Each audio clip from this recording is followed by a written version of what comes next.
wanting to have this hui today was to present to what we've pulled together in terms of our strategy. As a kāhui, we've also taken a 5-year approach to it as well. So this has been one of our key tasks over the last couple of months, so we've had a lot of discussion about it. I guess the main thing is that we didn't start off with nothing. And you know, what we have is a view from 7 years ago. So that was pre-Tato Tato, that was going back to Te Tira Whakaimi days. So back in 2012, when Te Tira were increasing their engagement with the Crown on the settlement, they ran a whole lot of workshops with the kāhui in terms around what were their needs and aspirations. And they documented that down there. If we go through and have a look at a few of those things, you can read through those, but what I get from reflecting back at that is that not much has changed in the last 7 years. Our priorities, our needs and our aspirations from 2012 are still very much there, and we've probably got a few more along the way as well. So in presenting a draft, something for discussion with you of a strategic plan, we've certainly been informed by that work that was done there. We've also been informed by the work that Marae have done. So Whakaki Marae have been doing some strategic planning, Iwitea Marae has. Te Rauhina in a much more informal way have been looking at what those needs and aspirations are. So what we wanted to do first of all was just run through all of that material we've got in our hands at the moment, and try to see what our direction should be from out of all of that information. So it's something that we want to put out there for discussion and to get your input, so that we can come upon an agreed strategic plan for ourselves. Okay, so first of all we looked at our values, and what was common across all 3 marae was the 5 values we have up there. So I'm just going to take you through each one. First, whanaungatanga. To us it was inspire courageous leadership aligned with our hapu to continue and strengthen belonging. That was important to us. Tikanga was important to us, the perseverance and to uphold our tikanga and kawa on the marae and in our everyday lives. Wairuatanga was important as well, and to encourage and nurture that connection of spiritual well-being and more importantly the beliefs of our hapu. Manaakitanga, to achieve integrity through caring for ourselves and for our manuhiri. And kaitiakitanga, rejuvenate and protect our tile for the benefit of our hapu and our future generations. So we landed at those 5 values. From those values we pulled that into a mission statement. So our mission statement became be courageous together, driven by our tikanga and our kawa to achieve marae sustainability, empowered by our spiritual well-being to strengthen our social development while acknowledging the integrity of our environment and our economy to build a prosperous future. Okay? So you'll see the blue words come through in our values. So from that we end up forming a vision for Te Whakaki Trust. And that is Puhuia Ngākia Kia Pūwai. Together, empowered and prosperous. Nice. Yeah, so we're looking at what we wanted to focus on. You try and put them into some sort of grouping, some sort of structure, so that it makes you easier to deal with. So you can have 3 streams, or people call them pose. You can have 4, whatever. We did start off with 4, but then in our discussions over the last few weeks we've cut them down to 3. So those 3 focus areas for us is around taiao, so that's around our whenua and our wai. It's also around our people, tangata, That rangatiratanga in the middle there, that's around us as a trust and what we need to be doing. Yeah, it sounded like. So when we look into the tile side of things, there's three things that we've picked out that we wanted to focus on. One is around environmental revitalisation, restoration, the economic development, and then the land use. So this applies both to whenua and rai. Environmental revitalisation and restoration. When you have a look at us as a takiwa, we all whakaki, iwitea, tarauhina, we all have our waterways. And we're all at different levels of how we manage the waterways.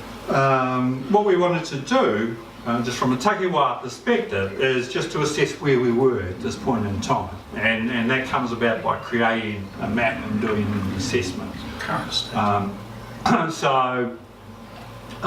What will happen from out of that is that we'll get what the current state of things are. Some of that work's already been done by parties in various areas, but it needs to be done around the whole takiwa. What we also want to do is tied into those things is quite a bit of our hituri and also our mātauranga. People from Whakaki and Iwitea can tell you things about tuna that other people don't know. So that's our mātauranga. And we definitely wanted to, within all areas, we wanted to put a focus on being able to record our mātauranga. We're very conscious of the fact that with a lot of this work that we want to do, we don't have to use our own money. There are government agencies there who will fund this type of work. So we're very conscious of the fact that we need to leverage all those external funding opportunities. Yeah. We do need to build up relationships between marae and our waterways. Just wanted to acknowledge the Whakaki Lakes Trust, their efforts and the work that they're doing. They're on a pretty exciting program at the moment. When we move into this economic development thing, we put it as a year 2 goal. We're not interested in looking at this without going and having done that first step, which is to create the map and have done that assessment. But once again, when we're looking at any economic opportunities that may be out there, firstly it needs to tie in with what we're trying to do with tile. So, it has to be sustainable, it has to be not bad for the environment, all that sort of stuff. Once again, we will use whatever we can from external funding sources, but it's not something that we're particularly looking at in the first year. Yeah, it's a hard one, that one. Yeah, and I think what comes from out of putting out our current state is that it might trigger some things in this regard. And when this land use option comes about, so the second one was looking at economic opportunities. So land use options there. We did have a statement up. We did start off with it being holistic, right? The idea that was trying to be conveyed by that was just that if we have a look at, say, Whakaki, there's lots of land blocks in Whakaki, people are doing whatever they want to do on those land blocks. There is something that you can do, which is to take an overall look at that whenua, and through whatever means, by your science, by your mātauranga, is to actually work out what may be best for those lands in terms of those opportunities. So that's what those land use options are talking about, is trying to improve what we do as individuals, as whānau, see whether there's any other ideas out there on how we can go about collectively using our land or better optimising our land. But as you can see, we put that as a year 3 goal.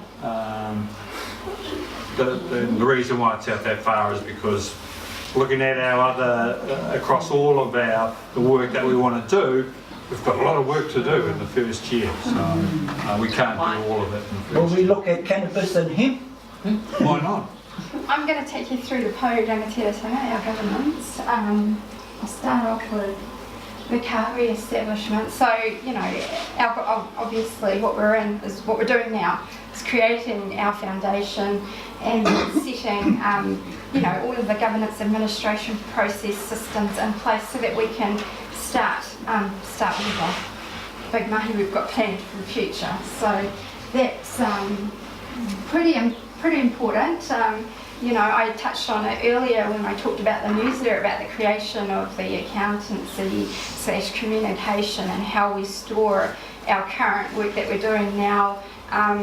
You know, even our membership database, how do we better communicate out to our whānau, and also creating that policy and procedure manual, which is really important because that creates our guidance for doing anything in the next steps. Our next one was funding, the funding research. So we want to set up a system that we were able to leverage, because there's lots of areas we can go to, but we need to have create that map and know where it comes from, and also work with Tata as well because I mean we'll all be gathering funding at some stage in different ways, but we don't want to be doing it twice or doing what everybody else is doing. We need to have a platform where we can visually see that transparency. And then we have grow our asset base. I think Peter's disappeared, but we just wanted to research and identify those opportunities, you know, so that it can come back to benefit our hapu. You know, looking at those higher return investment opportunities, inviting an investment consultant in, you know, to give us some support, some knowledge, and look at options. So it's being open to that, open-minded to what other opportunities are out there for us. Future-proofing our success. So we wanted to set in place a structure that allows for continuity and to grow our trust. That's succession planning and an operating structure that recognises our makeup. Okay, tangata. So, yeah, going back to your comment around, well, this is us here, the marae, it is. So we will work to support marae restoration programs. Currently I know that Whakaki is doing planning around doing up, well, improving the facilities of the marae. So we'll continue with that, and you know, as this trust here, we will work with marae to shape what those programs are, and then we will support those whatever plans that come out of it. We will support the marae to implement those. Just like the other, you know, around marae restoration, through the Oranga Marae program, there's lots of opportunities, not only on the physical side, but also on the smart on the side as well for funding, so we'll leverage that. But our task here, we see, is seeing how we can assist marae in them reaching the goals that they want. Cool. So on the Mātauranga side, you know, it's the same deal. We have all this knowledge out there that some of it's going to disappear very shortly, because those who have it are no longer with us. So it does need to be a focus area. And papakainga, you know, this resonated when we started our discussions a couple of years ago around wanting that we aspire to have housing around our marae that will, you know, make it a living, vibrant place. So we definitely want to work with marae on how we realise those opportunities as well. Yeah, so we talked a little bit about our whole order and what our role as a kāhui trust in this should be. Because one, you have all the service providers out there who are our government and other agencies. Then you have, you know, tātou who sort of look at looking into the space as well. So it's, I guess, what we want to do first was just establish what are the needs of the marae in regard to our whole order, our health and well-being. So we want to do that, and then we want to have a discussion with tātou around how we can work with them, to work with agencies and delivering better services out to them. So that's more like an advocacy role as well. Yeah, that would be Yeah, cool. that's where we see ourselves as As an a trust advocate. and people potential. I know there's thousands of us who can whakapapa back to our three marae. We only engage with a few of them, but there's so much potential that have out there that of people who potentially could come into this environment. So we do definitely want to, and people have different thoughts on growing our membership base, but for us as trustees, that's what we think we should be doing. We should be engaging with our whānau, try and get that engagement Especially our deeper. young ones. Yeah. And then, there's a bit of work that has to be done behind the scenes because our capabilities may not support it, but we definitely want to identify and leverage, the talent pool that we have. But we are pushing tātou to do something around their register because it's not suiting the needs of the kāhui and being able to the information that they want around our members. So well, in the future, so an example might have been the whakaki DIY, and so there was a survey that preceded that quite in advance. And it was just wonderful to discover not only the numbers of people, but the actual, skill sets you carpenters have. and plumbers and roofers. And for them, it was an opportunity to come home and contribute back to home. Yeah. So we'll be able to, really move in this area once, we've worked with tātou to put in better capability than what's there at the moment. Yep. Okay.